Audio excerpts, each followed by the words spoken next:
Hello dear students, I welcome you all to my channel again. I hope आप सब लोग अच्छे होंगे, सेफ एंड हेल्दी होंगे। आज का वीडियो बच्चों class 10th and class 12 CBSE के स्टूडेंट्स के लिए काफी इंपॉर्टेंट होने वाला है, क्योंकि आज मैं आपको टर्म 1 का जो वेटेज है उससे रिलेटेड एक बहुत इंपॉर्टेंट अपडेट देने वाला हूं।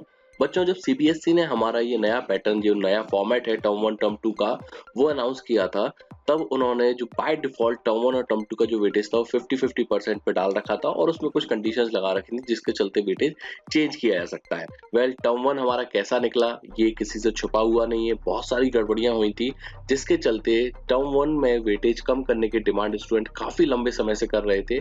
हालांकि ये बीच में थोड़ी सी कम हो गई डिमांड, क्योंकि फिर हम टर्म 2 पे फोकस करने लग गए। लेकिन आपको मालूम है कि अभी कुछ दिन पहले ही हमारे टर्म 1 का क्लास 10th का रिजल्ट जो है वो अनाउंस कर दिया गया है। एक्चुअली वो रिजल्ट आपको स्कूल वालों के थ्रू ही मिला है, मैं जानता हूँ, ऑनलाइन नहीं आया है।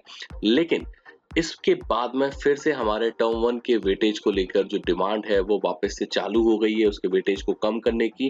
क्योंकि जो रिजल्ट आया है, हालांकि सिर्फ क्लास 10th का आया है, अभी क्लास 12th का नहीं आया है, इसलिए क्लास 12th वाले अभी इस आंदोलन में पार्ट नहीं ले पा रहे हैं। उम्मीद करता हूँ कि बहुत जल्दी क्लास 12th का भी रिजल्ट आ जाएगा, आज या कल में आ ही जाना चाहिए।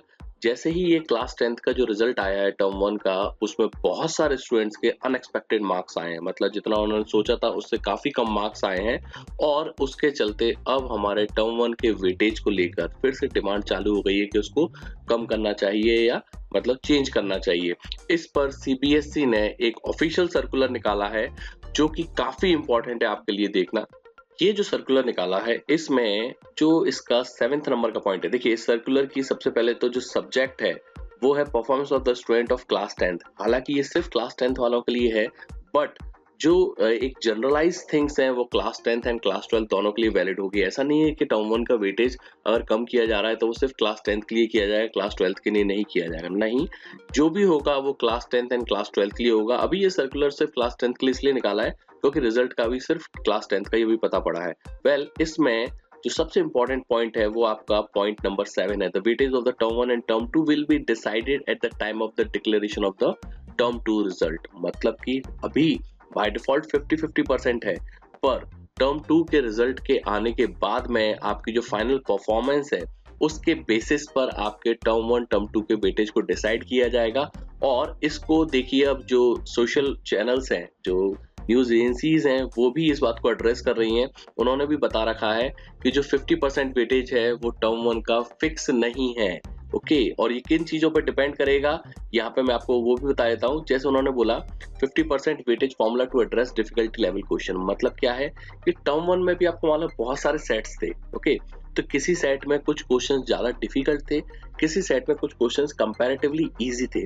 तो उसके चलते क्या हुआ कि जो स्टूडेंट का नॉर्मलाइजेशन था वो प्रॉपर्ली नहीं हो पाया, और ये सारी बातें ध्यान में रखी जाएंगी। प्लस बहुत सारे क्वेश्चंस में डिफिकल्टी थी, और बोलना चाहिए कि बहुत सारे क्वेश्चंस और उनके आंसर्स में प्रॉब्लम्स थी।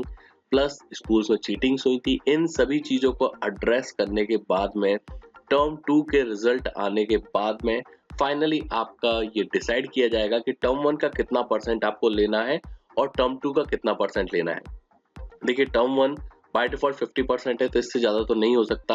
हाँ, इससे कम जरूर हो सकता है, एंड मुझको ऐसा लगता है कि इससे कम ही होगा जहां तक है। लेकिन अब वो कितना कम होगा ये सीबीएसई डिसाइड करेगी। Let's hope for the best कि सीबीएसई कुछ स्टूडेंट फ्रेंडली इसका वेटेज निकाल के लाए टर्म 1 का। कमेंट सेक्शन में मुझको बताइए कि आपको क्या लगता है कि हमारे टर्म 1 का वेटेज कितना सेट करना चाहिए सीबीएसई को।